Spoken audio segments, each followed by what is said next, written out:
रक्षाबंधन का एक अद्वितीय त्यौहार हमारे हिंदू धर्म का वो अभी है और इसी समय हम कोरोना काल के संक्रमण के दौर से भी गुजर रहे हैं।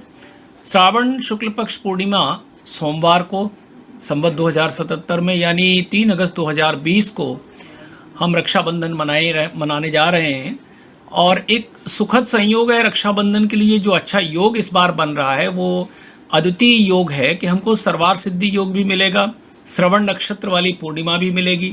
पूर्णिमा हमें 2 अगस्त की रात से ही 9:30 बजे से लग जाएगी, जो कि 3 अगस्त को पूरे दिन रह करके रात को 9:30 बजे तक रहेगी। जबकि श्रवण नक्षत्र भी रक्षाबंधन के दिन बड़े सवेरे 7:19 से लग करके और सवेरे दूसरे दिन सवेरे यानी 4 अगस्त को 8:11 तक रहेगा या पूरा समय मिलेगा। ठीक इसी तरह सर्वार सिद्धि योग भी रक्षाबंधन के दिन सवेरे 7:20 से शुरू हो जाएगा और पूरे दिन रहेगा। इस तरीके से ये जो रक्षाबंधन है ये हमारे लिए शुभ है, शुभ संकेत लाने वाला है। और इस समय हम जिस महामारी विभीषिका से गुजर रहे हैं निसंदेह रूप से उसमें हमें अब राहत महसूस होगी। और इसमें भी प्रदोष काल के समय भी यदि हमें पूर्णिमा और ये दोनों श्रवण नक्षत्र मिल जाते हैं तो इस 3 योगों को एक साथ और भी अच्छा मानते हैं।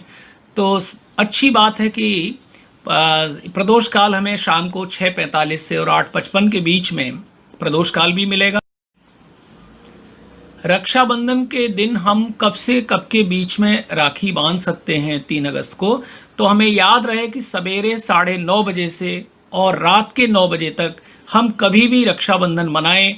कितने भी बजे बहनें भाई की कलाई पर राखी बांधें या जो यजमान को उनके पुरोहित एक रक्षाबंधन बांधें वो हमारा शुभ होगा। फिर भी इसमें हम शुभ का चौघड़िया, चर का चौघड़िया, लाभ और अमृत के चौघड़िया भी प्रातः 9:20 से लेकर के रात को 8:28 तक हमें मिलेंगे। लेकिन 9:20 से 10:55 तक जहाँ हमें शुभ का चौघड़िया मिलेगा तो चर का चौघड़िया जो है शुभ 14:11 से लेकर के यानी दोपहर में 2:11 से और शुरू होगा। इसके जस्ट बाद लाभ, अमृत और फिर से चर रात को 8:28 तक मिलेंगे। इसमें हम आराम से राखी बांध सकते हैं। केवल हमें 9:20 के पहले नहीं करना है। उसके 2 कारण हैं। एक तो भद्रा रहेगी, भद्रा सवेरे 9:20 पर ख़त्म होगी। इसके अलावा राहु काल भी रहेगा और ये राहु काल भी 9:16 पर ख़त्म हो जाएगा। तो इस तरीके से हम इस शुभ मुहूर्त में रक्षाबंधन मनाएंगे। लेकिन यहाँ एक चीज़ बड़ी उल्लेखनीय है कि जब बहनें भाई की कलाई पर राखी बांधें और अपनी रक्षा का वचन उनसे लेती हैं, अपने प्रोटेक्शन का लेती हैं, उसी में ये शामिल होना चाहिए कि हम अपने घरों में मास्क लगा करके सुरक्षित भी रहें और इसका वचन भी वो अपने भाई से लें कि वो स्वयं अपनी रक्षा और हम सब की, हमारे परिवार की रक्षा भी करेंगे। ऐसा वचन भी इस बार की राखी में हमें देना होगा भाइयों को, और बहनों को ज़रूर ये वचन मानना होगा।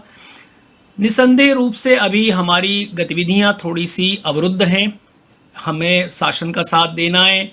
तो हम इंटरनेट के माध्यम से, ईमेल इत्यादि के माध्यम से, व्हाट्सएप या दूसरे भी मीडिया के अनेक माध्यम हैं जिनके माध्यम से रक्षाबंधन में भाई बहनें आपस में मिल सकते हैं। इसके लिए आवश्यक नहीं है कि हम लॉकडाउन या दूसरे किसी भी शासन के नियमों का उल्लंघन करें, बल्कि उनका सहयोग करें और हम सब भी सुरक्षित रहें और अपने समाज को भी सुरक्षित रखें।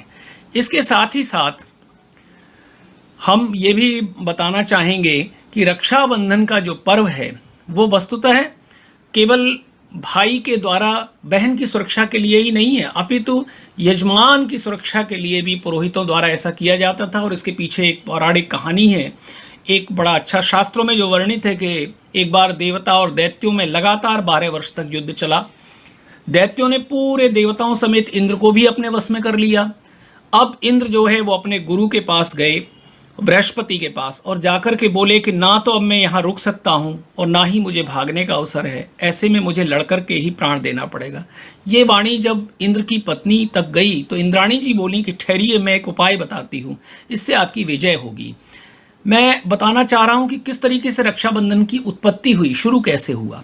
तो उन्होंने एक पोटली में, सूती कपड़े की पोटली में पीले रंग की, कुछ हल्दी, चावल इत्यादि बांध करके और पुरोहित के माध्यम से मंत्र पढ़वा करके और उनकी कलाई में बांधा और कहा, दूसरे दिन श्रावणी कर्म था, ये जो हम मनाने जा रहे हैं रक्षाबंधन, उस रक्षाबंधन के दिन उन्होंने ये पोटली बांधी, कहा अब आप अपने दैत्यों से युद्ध कर सकते हैं, आपका बाल बांका नहीं होगा। वही हुआ और उन्होंने दैत्यों पर विजय प्राप्त कर ली।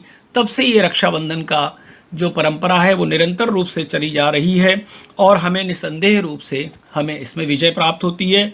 तो बुद्धिमान मनुष्यों को ये श्रावण शुक्ला पूर्णिमा के दिन स्नान आदि से निवृत्त होकर के अपने पूर्वजों का ध्यान इत्यादि करके घर में अपने मन की निर्मलता के साथ साथ घर में भी सभी प्रकार से गोबर इत्यादि से लीप कर गंगा जल इत्यादि छिड़क करके विधि पूर्वक चौक बना करके और रक्षाबंधन को करना चाहिए।